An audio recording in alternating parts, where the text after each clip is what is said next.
आज हम लोग करने जा रहे हैं नदी जोड़ो परियोजना। जैसे मैंने ऊपर लिखा हुआ है, ये नदी जोड़ो परियोजना खबरों में इसलिए है क्योंकि 8 दिसंबर 2021 को केंद्र की कैबिनेट ने इस परियोजना के अंतर्गत जो पहली परियोजना है जिसे कहते हैं केन बेतवा लिंक परियोजना, इस परियोजना को मंजूरी प्रदान करी है। उसके संदर्भ में हम पढ़ेंगे। मैं अपने बारे में भी बता दूं, मेरा नाम DK राठी है जैसे यहाँ पर लिखा हुआ है, और मैं GS का मेंटोर और एक लेखक हूँ जिसकी सामान्य अध्ययन की पुस्तकें स्नेहा पब्लिकेशन के द्वारा प्रकाशित की जाती हैं और उस पर मेरा नाम DK राठी लिखा होता है। देखिए, ये जो परियोजना है, इस परियोजना का जो तात्पर्य है वह ये हो गया कि इस परियोजना को अनुमति देने के लिए कई सारे विभाग हैं, जिसमें एक तो नाम दे रखा है जल शक्ति मंत्रालय। ऊपर की तरफ देखिए, जल शक्ति मंत्रालय और मध्य प्रदेश और उत्तर प्रदेश की सरकारें। कारण क्या है कि ये जो दो नदियां हैं जिसको केन बेतवा, ये जो नदियां हैं, ये दोनों की दोनों नदियां जो है उत्तर प्रदेश और मध्य प्रदेश राज्य में स्थित है। तो जल शक्ति मंत्रालय और मध्य प्रदेश उत्तर प्रदेश के सरकारों ने इस परियोजना के क्रियान्वयन के लिए एक समझौते पर हस्ताक्षर किए हैं, जो राष्ट्रीय नदी जोड़ो परियोजना, जैसे लिखा NRALP, यानी कि नेशनल रिवर लिंक प्रोजेक्ट, इसका नाम ये है। अब ये कहाँ पर स्थित है, जरा मैं आपको इसके बारे में मैप पे दिखा देता हूँ। जैसे आप यहाँ देख पा रहे हैं कि ये जो परियोजना है इसके अंतर्गत ये नदियाँ हैं। यहाँ पर तो बेतवा नदी और नीचे की तरफ जो है ये आ गई केन नदी।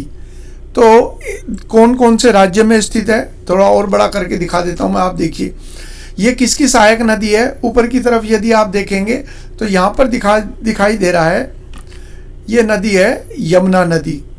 तो ये दोनों की दोनों नदियाँ जो हैं ये इस प्रकार से बहते हुए आती हैं, यानी कि मध्य प्रदेश से, और उसके बाद उत्तर प्रदेश में ये यमुना नदी में समाती है। और यमुना नदी यहाँ पर प्रयागराज में जाकर गंगा जी में समा जाती है। इनकी क्या, और हमने पढ़ा कि 2 राज्य हैं इसके अंदर। कौन कौन से?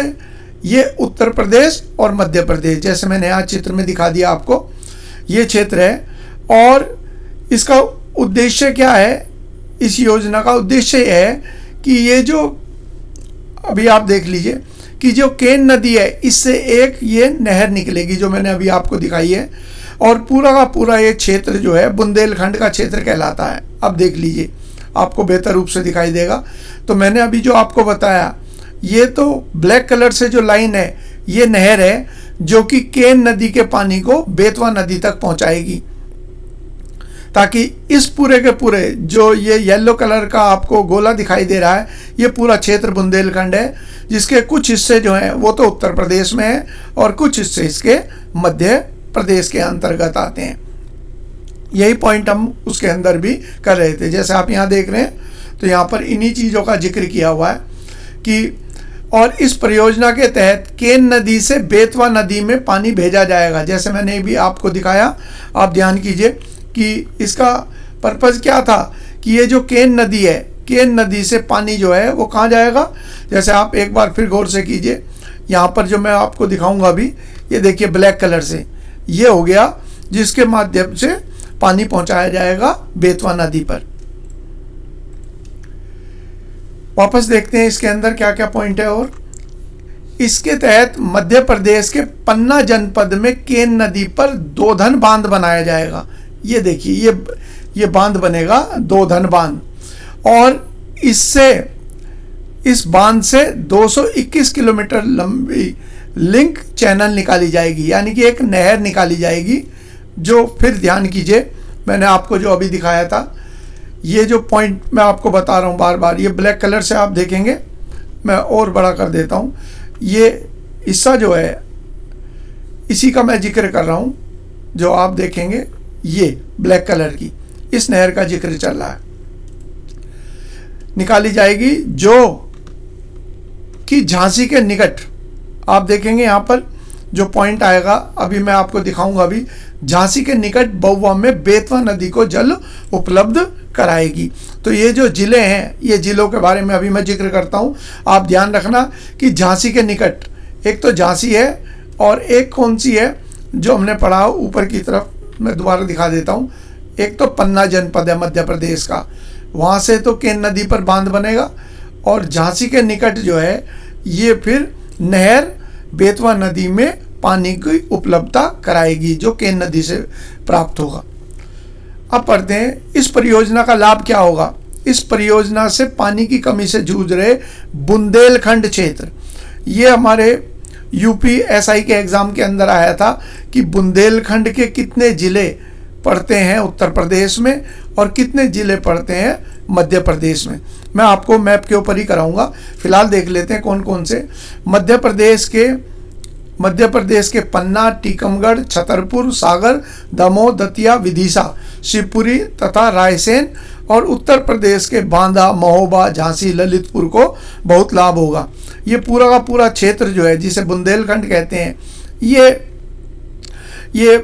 उत्तर प्रदेश और मध्य प्रदेश के आर्थिक रूप से पिछड़े हुए क्षेत्र हैं। तो इनके विकास के लिए भारत सरकार विभिन्न प्रयास कर रही है, जिसके अंतर्गत ये सारी परियोजनाएं चल रही। ये देखिए यहाँ पर आप देखेंगे बुंदेलखंड, यूपी और मध्य प्रदेश को देखिए, मैप के ऊपर आपको दिखाई दे रहा होगा। और ये मैंने आपको फिर दोबारा दिखाया कि ये हिस्सा है जिसको कहा जा रहा है क्या, बुंदेलखंड का क्षेत्र। यहाँ पर देखिए आप, ये क्षेत्र की बात कर रहे हैं हम। तो ये सारा का सारा जो क्षेत्र है ये बुंदेलखंड का क्षेत्र है जो येलो कलर के सर्किल में है, और जो इसके अंतर्गत ज़िले आते हैं वो ये ज़िले दे दिए, जिसके अंदर टीकमगढ़, छतरपुर, पन्ना, झांसी। तो आप ध्यानपूर्वक देखेंगे तो आपको ये दिखाई दे जाएगा आसानी के साथ में कहाँ कहाँ किन किन ज़िलों की हम बात कर रहे हैं। एक तो झांसी की बात चल रही थी और एक पन्ना की ज़िले की बात चल रही थी। तो ये नहर जो है ये यहाँ से निकाली जाएगी और ये झांसी के अंदर जाकर जो ये नदी बह रही है, नदी इस तरीके से बह रही है जो बेतवा नदी है, ये इस प्रकार से बह रही है बेतवा नदी।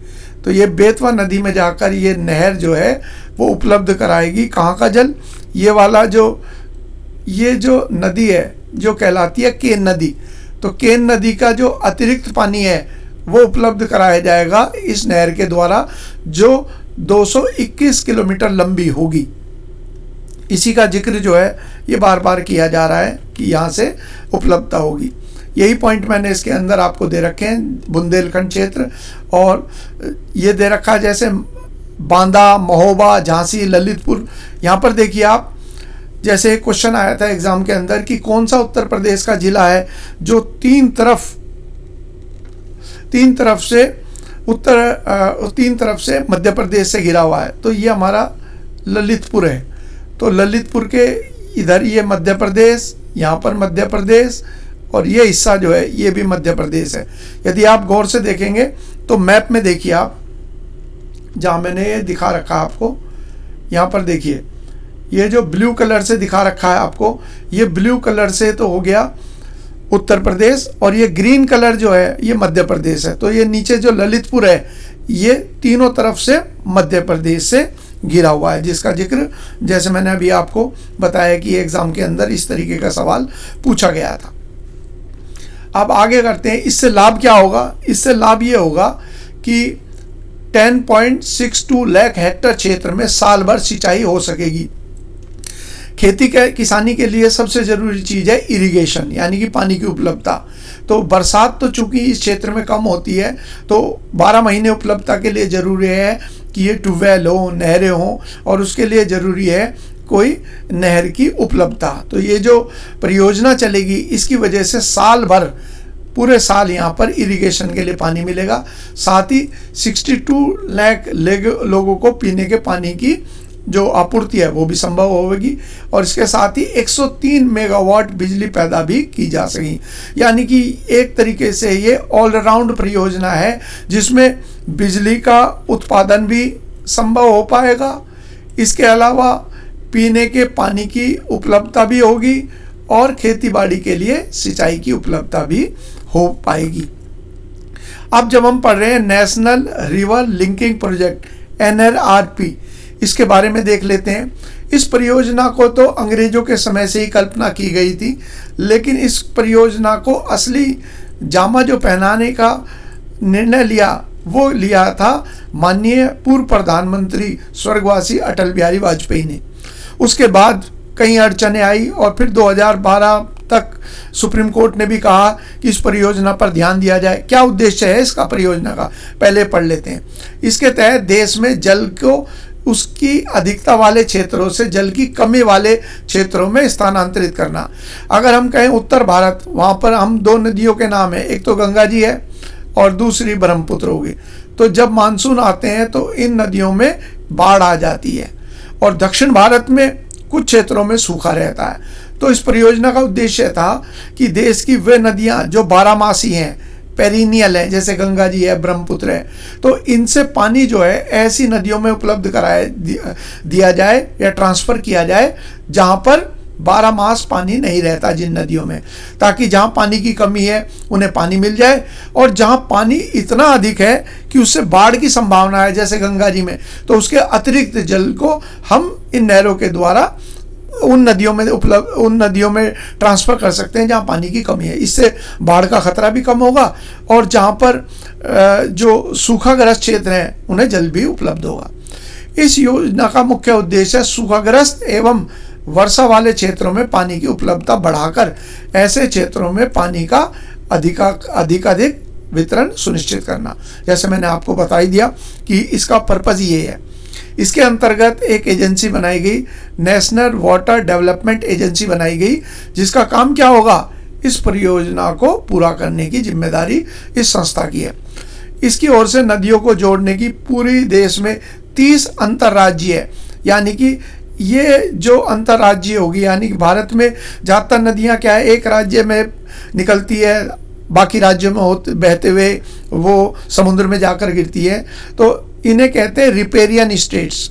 रिपेरियन मतलब क्या होता है इंग्लिश में, इसका मतलब हो गया वह राज्य जिनमें नदियों का विस्तार है। एक नदी जो कई राज्यों में बहती है उससे सटे हुए जो राज्य होते हैं उन्हें रिपेरियन स्टेट्स कहते हैं। इसके अंतर्गत जो है क्या उद्देश्य है, हिमालय भाग की 14 और प्रायद्वीप और जो होता है, प्रायद्वीप का मतलब क्या होता है, प्रायद्वीप का मतलब होता है ऐसा हिस्सा जो 3 तरफ पानी से घिरा हो। जैसे हमारा ये साउथ इंडिया है तो इधर की तरफ तो है यहाँ पर बंगाल की खाड़ी, इधर की तरफ है अरब सागर और नीचे जो है यहाँ पर है हिंद महासागर। तो 3 तरफ पानी से घिरी हुई भूमि जो है उसको प्रायद्वीप या उसी को कहा जाता है पेनिनसुला। तो ये पर्पस था कि जो देश की नदियां हैं उनमें, उन नदियों में 14 नदियां तो हमारे उत्तर भारत की और 16 नदियां जो है वो हमारे पेनिनसुला या प्रायद्वीप की, उन्हें शामिल किया जाएगा। लेकिन इसमें जो पहला परियोजना है, ये सवाल आएगा उसके लिए कि समझौता जो हुआ है वो कौन सी उस पर हुआ है नदी पर, केन बेतवा नदी पर ये समझौता हुआ है। Thank you.